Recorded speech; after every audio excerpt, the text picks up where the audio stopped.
Hakim-Hakim pasal yang kedua ayat yang ke-13. Demikianlah mereka meninggalkan Tuhan dan beribadah kepada Baal dan para Asitoret. Maka bangkitlah murka Tuhan terhadap orang Israel. Ia menyerahkan mereka ke dalam tangan perampok dan menjual mereka kepada musuh di sekeliling mereka, sehingga mereka tidak sanggup lagi menghadapi musuh mereka. Setiap kali mereka maju, tangan Tuhan melawan mereka dan mendatangkan malapetaka kepada mereka, sesuai dengan apa yang telah diperingatkan kepada mereka oleh Tuhan dengan sumpah, sehingga mereka sangat terdesak. Maka Tuhan membangkitkan hakim-hakim yang menyelamatkan mereka dari tangan perampok itu. Tetapi juga para hakim itu tidak mereka hiraukan, karena mereka berzinah dengan mengikuti Allah lain dan dengan sujud menyembah kepadanya. Mereka segera menyimpang dari jalan yang ditempuh oleh nenek moyangnya, yang mendengarkan perintah Tuhan, mereka melakukan yang tidak patut. Setiap kali apabila Tuhan membangkitkan seorang hakim bagi mereka, maka Tuhan menyertai hakim itu dan menyelamatkan mereka dari tangan musuh mereka selama hakim itu hidup. Sebab Tuhan berbelas kasihan mendengar rintihan mereka karena orang-orang yang mendesak dan menindas mereka. Tetapi apabila hakim itu mati, kembalilah mereka berlaku jahat, lebih jahat dari nenek moyang mereka, dengan mengikuti Allah lain, beribadah kepadanya dan sujud menyembah kepadanya. Dalam hal apapun mereka tidak berhenti dengan perbuatan dan kelakuan mereka yang tegar itu. Apabila murka Tuhan bangkit terhadap orang Israel, berfirmanlah ia, karena bangsa ini melanggar perjanjian yang telah kuperintahkan kepada nenek moyang mereka dan tidak mendengarkan firman-Ku. Maka aku pun tidak mau menghalau lagi dari depan mereka satupun dari bangsa-bangsa yang ditinggalkan Yosua pada waktu matinya. Supaya dengan perantaraan bangsa-bangsa itu aku mencobai orang Israel. Apakah mereka tetap hidup menurut jalan yang ditunjukkan Tuhan, seperti yang dilakukan oleh nenek moyang mereka atau tidak? Demikianlah Tuhan membiarkan bangsa-bangsa itu tinggal dengan tidak segera menghalau mereka. Mereka tidak diserahkannya ke dalam tangan Yosua.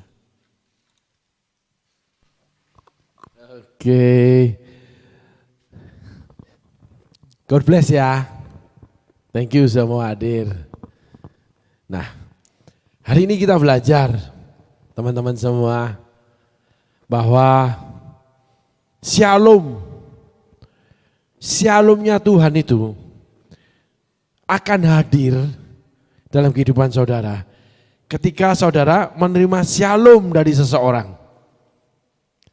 Ya, sehingga hamba Tuhan itu selalu ketika di dalam pertemuan, perjumpaan, shalom saudara, Tuhan Yesus berkati. Itu bukan sesuatu yang sekedarnya, tetapi menjadi sekedarnya kalau kebiasaan. Hari ini kita akan belajar bagaimana bangsa Israel menjadi kebiasaan. Sehingga peristiwa itu berulang. Bahkan di pasal 2, di ayat-ayat terakhir, Tuhan itu meletakkan segala sesuatu yang pernah terjadi, yang pernah dialami, segala sesuatu yang menyakiti bangsa Israel. Itu dipakai Tuhan untuk menguji hati bangsa Israel, apakah melekat sama Tuhan atau tidak. Ini dasar inti dari berita yang diberitakan oleh kitab Hakim-Hakim di pasal 2. Dan itu berlaku selamanya saudaraku. Di 10 episode pertama kita udah belajar bagaimana kebutuhan seorang pemimpin, lalu penambahan, pelanggaran, seorang pemimpin yang tidak berdaulat, ya, lalu bagaimana mereka akhirnya meninggalkan Tuhan, dan sebagainya. Nah, hari ini kita belajar tentang shalomnya Tuhan. Salam damai sejahtera yang daripada Allah turun atas kamu. Bagaimana Allah meletakkan kehendaknya, bagaimana Allah meletakkan jeritan hatinya. Tapi cara Allah berbeda saudaraku. Malah Allah meletakkan bangsa-bangsa Kanaan untuk ujian. Malah Tuhan meletakkan hal-hal yang menyakitkan buat saudara untuk menguji apakah saudara tetap taat sama Tuhan. Di ayat ini dan seterusnya, di pasal 2, itu Tuhan itu menyatakan kehendaknya, jeritan hatinya, bahwa kamu ini kenapa kok nggak pernah taat sama aku? Kenapa kamu itu selalu kalau ada sesuatu menambah-nambahkan, nggak murni sama aku? Kalau ada seorang pemimpin yang aku bangkitkan, kamu baru menyembah aku. Di pasal 2 ini juga ditegaskan bahwa setiap kali ada pemimpin rohani yang Allah tunjuk, bangsa Israel menyembah Tuhan. Sehingga teman-teman yang di luar sana, ingat dasar firman Tuhan itu kuat, kokoh, tegas, dan kekal selama-lamanya. Enggak bisa kita goyah. Apapun alasan saudara, yang pertama saudara terhisap dalam sebuah gereja, termasuk pelayanan saudara. Kecuali saudara dipanggil menjadi Elia. Harus ada penegasan dari Tuhan. Kecuali saudara dipanggil menjadi Nabi Nathan, Elisa. Elisa pun dimentoring oleh Elia.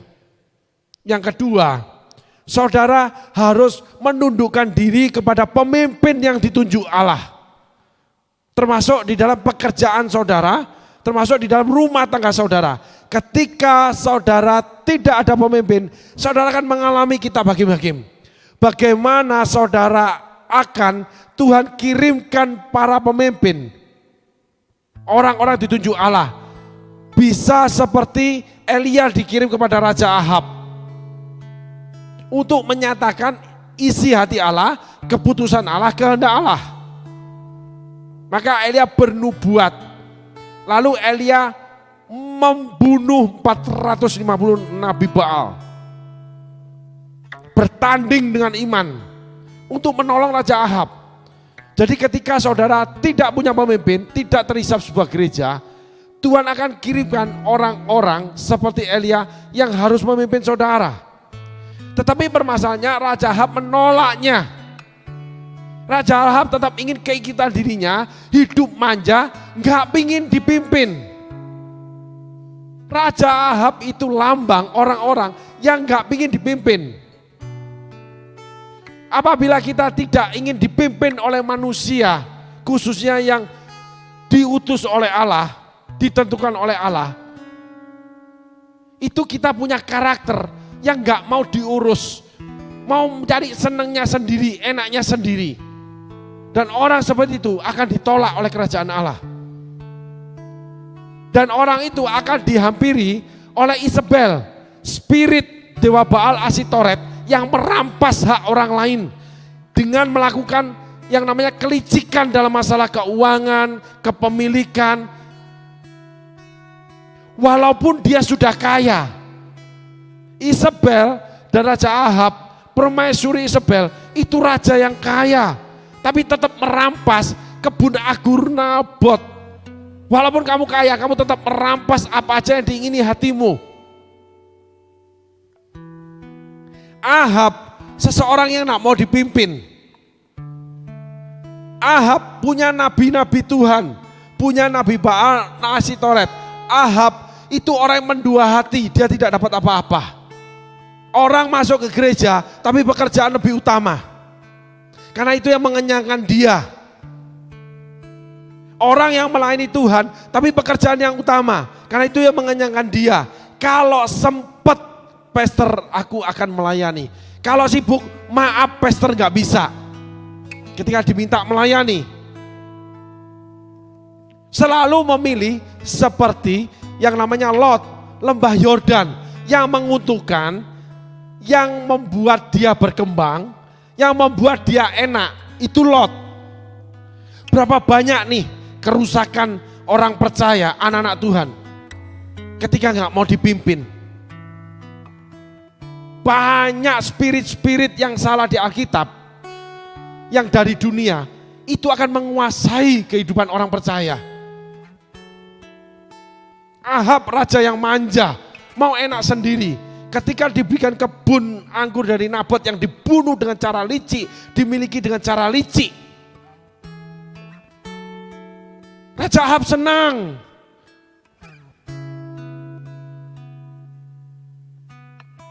Sehingga Raja Ahab dengan namanya permaisuri Isabel, matinya darahnya dijilat anjing. Hukuman Allah dijatuhkan ke mereka. Dan itu matinya tragis sekali saudaraku. Kita belajar daripada Yudas yang mati tragis bunuh diri. Saul yang bunuh diri. Demikian Rahab dengan Isabel. Jatuh darahnya dimakan sama anjing. Hidup di ujung kehidupan saudara akan menerima penghinaan, kehancuran di mana Allah yang bernubuat untuk saudara. Allah yang memutuskan kehancuran saudara. Ini penting saudaraku buat anak-anak Tuhan. Khususnya mereka hidup manja, mau enak, semuanya menyukakan mereka, menguntungkan mereka. Lot itu juga sama. Dia pilih lembah Yordan, akhirnya dia ditawan. Dibawa menjadi budak. Abram membawa pasukannya yang cuma 80 orang itu merampas, mengalahkan pasukannya 4 raja, 5 raja itu saudara. Pasukan yang besar dikalahkan oleh Abram. Kenapa? Abram tidak cari enak sendiri. Abram ketika berselisih, silahkan kamu pilih orang yang mengalah, orang yang mau berkorban, orang yang selalu memberi, yang mau diperlakukan tidak enak, itu yang diberkati Tuhan. Sehingga ketika Lot sudah mengambil bagiannya, Abram kehilangan bagiannya, Allah di pihak Abram, Allah menambahkan firman-Nya untuk keturunannya. Dan pengorbanan Abram tidak membuat Abram miskin. Allah, bahasa saja ya saudaraku, malah lebih lagi memberkati Abram. Lot diberkati, tetapi dikelilingi oleh kekayaan daripada kejahatan dan kebejatan orang-orang yang hidup di dunia yang dikuasai setan. Akhirnya Lot ketika malaikat Tuhan datang, kebejatan mereka nampak. Ketika firman Tuhan datang, kebejatan mereka nampak. Yang namanya mereka ingin menyodomi. Sodomi, perlakuan yang kelihatan benar, tetapi caranya tidak benar. Maka banyak orang dunia itu selalu mengatakan gini sebagai contoh, ya enggak apa-apa, kamu kalau ingin memberi pada gereja, kepada hamba Tuhan, kepada pelayanan, kamu punya dulu, kaya dulu baru kamu memberi. Lah kamu belum cukup, kenapa kamu memberi? Nah ini bertentangan dengan Alkitab, termasuk persepuluhan. Persepuluhan tidak mengatakan kalau kamu sudah kaya. Setiap hasil kamu terima, kamu harus perpuluhkan. Lalu ada contoh lagi, janda miskin 2 peser 1 duit, dia memberikan seluruh nafkah hidupnya, miskin janda loh. Dan tidak ada pemberian yang dipuji Tuhan di seluruh Alkitab, tokoh manapun, yang dikatakan janda miskin ini memberi yang terbaik. Termasuk janda dengan anak di Sarfat, yang cuma punya tepung dibuat 1 roti, setelah dimakan mati, keadaan sedang kelaparan. Elia datang minta. Tetapi ketika janda ini memberikannya dengan taruhan, dia mati beserta anaknya. Di situ mujizat terjadi. Saudaraku. Nah, konteks ini akan disingkirkan oleh pendapat-pendapat dunia. Teman-teman saudara akan melakukan pemikiran dunia, termasuk orang-orang ahli dunia. Hati-hati, dunia itu menyusup kepada rohani karena disamakan. Sebab setan pertama kali kita temui di Taman Eden itu bicara yang diucapkan pertama kali, bukankah Allah berfirman demikian? Tetapi di dalamnya disusupi dengan pengertian dari setan. Hawa awalnya menyangkal, tapi dia kepleset dengan menambahkan. Sehingga keplesetnya dia tercebur jauh sampai dikeluarkan dari Taman di Eden dan mendapatkan hukuman dari Tuhan. Karena ada satu pihak namanya pemimpin di mana Allah berbicara sama dia namanya Adam, suaminya, yang mendengarkan perintah langsung dari Allah. Hawa belum ada. Hawa belum ada, belum dibangun dari tulang rusuk. Adam diam saja. Ketika Hawa termakan isu daripada iblis, dia makan buah itu karena menarik.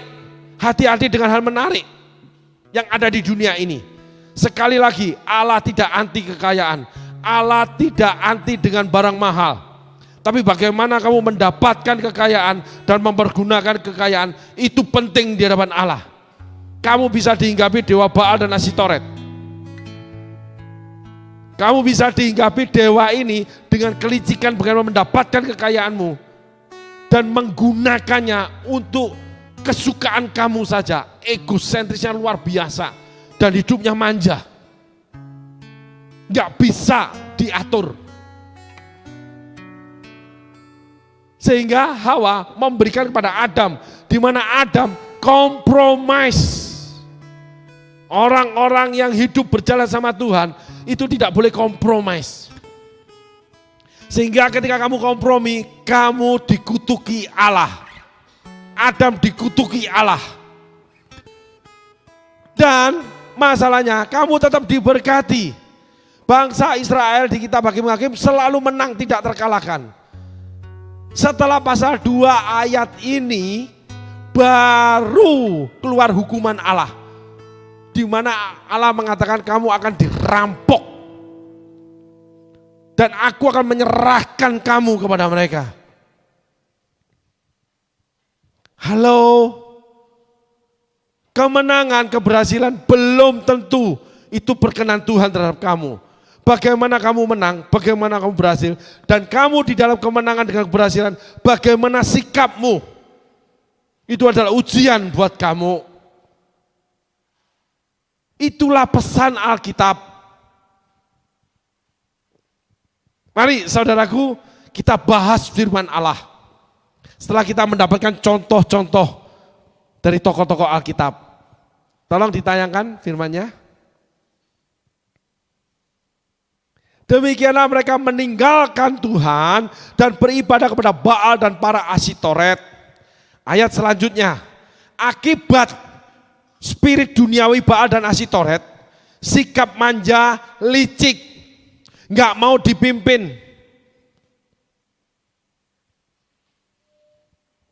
Ayat selanjutnya, ayatnya ditayangkan lagi tolong. Maka bangkitlah murka Tuhan terhadap orang Israel yang kena majemuk. Bukan pribadi, sehingga kutuk itu turun atas Adam, Hawa dan keturunannya. Kenapa saya katakan keturunannya? Karena lahirlah kejahatan di dalam keluarga manusia pertama. Kain membunuh Habel karena iri hati. Dewa Baal Asitoret itu mengakibatkan kita punya rasa iri hati karena kita tidak melaksanakan sepenuh-penuhnya perintah Allah. Karena kita tambahkan dengan pengertian kita sendiri. Celakalah orang yang mengandalkan kekuatannya sendiri. Celakalah orang yang berjalan dengan pengertiannya sendiri. Saudara cari di Alkitab. Amin saudaraku. Coba dengarkan ini. Walaupun saudara sedang berhasil menjadi kaya. Tapi ingat.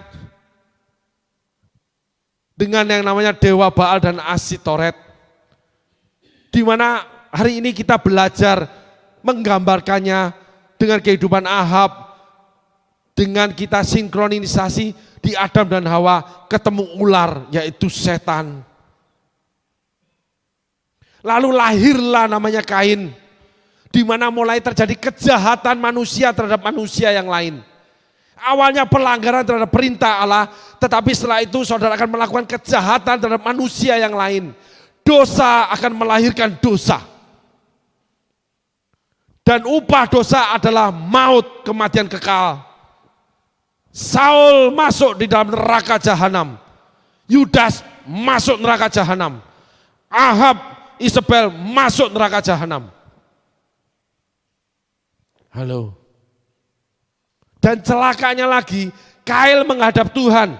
Kain menghadap Tuhan Kain takut dibunuh manusia ketika dia diusir dari hadapan Tuhan. Manusia-manusia di bumi. Allah melindungi Kain loh. Kain dilindungi. Tetapi Alkitab Perjanjian Baru ditulis, jangan ikuti kesesatan Kain, Bileam. Mereka semua orang-orang dibuang ke neraka. Maka lahir yang kedua karakter saudara. Saudara punya karakter membunuh pekerjaan orang lain. Membunuh pelayanan orang lain. Membunuh karakter orang lain. Segala sesuatu yang saudara lakukan selalu berdasarkan kebencian karena iri hati dengan keberhasilan orang lain. Oleh karena Tuhan. Itulah pesan Kain dan Habel. Karena Allah sudah menjual mereka. Allah sudah menetapkan mereka. Karena mereka meninggalkan Tuhan, menyembah dewa Baal dan Asytoret. Amin saudaraku, hari ini kita belajar. Mari merendahkan diri. Dosa awal itu akan melahirkan dosa yang lain. Dosa ketidaktaatan, dosa penambahan, dosa tidak mau diberikan pemimpin, dosa apapun akan melahirkan dosa. Dosa dominan di Taman Eden, Hawa. Dosa pemimpin yang tidak menegaskan garis yang jelas untuk mengikut namanya firman Tuhan yang tertulis. Mengakibatkan Kain membunuh Habel. Yang pertama, pelanggaran terhadap firman Allah. Setelah itu saudara akan punya karakter menghabisi setiap orang. Oleh karena iri hati, karena orang itu diberkati Tuhan. Saudara akan menjadi batu sandungan.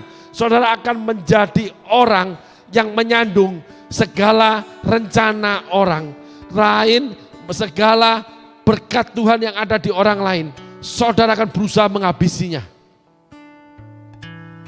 Kain iri hati karena Habel berkenan akan Tuhan. Saudara akan menjadi sandungan buat orang-orang yang berjalan bersama Tuhan. Tetapi hukuman saudara akan dibuang. Ketika saudara berdoa sama Tuhan, perusahaan saudara akan dilindungi. Saudara dirampok, jatuh usahamu, dibangun Tuhan lagi. Kenapa? Saudara berdoa seperti Kain. Tetapi ingat, kebinasaan menanti saudara, kecuali saudara datang seperti Daud kepada Tuhan. Hanya kepadamu aku sudah berdosa. Setiap hari aku bergumul dengan kesalahanku. Ya Tuhan, ampunilah dosaku. Tahirkanlah aku dengan hisop. Hari ini saudaraku, Tuhan menantang saudara. Hari ini kita belajar mengoreksi kita. Adakah rasa iri hati? Adakah perkataan pahit keluar dari kita? Adakah perbuatan kita menjatuhkan pelayanan, pekerjaan atau pribadi setiap orang yang kita temui atau orang-orang yang kita temui oleh karena Tuhan ada pada mereka? Di situ saudara dari dewa Baal dan Asytoret, saudara dihinggapi yang namanya spirit Kain. Di mana saudara akan menghabisi setiap segala sesuatu yang dari Tuhan. Dan didasari oleh karena iri hati. Sehingga perkataan saudara selalu menjatuhkan segala sesuatu yang berhubungan dengan Tuhan. Amin saudaraku, Tuhan Yesus berkati. Terima kasih.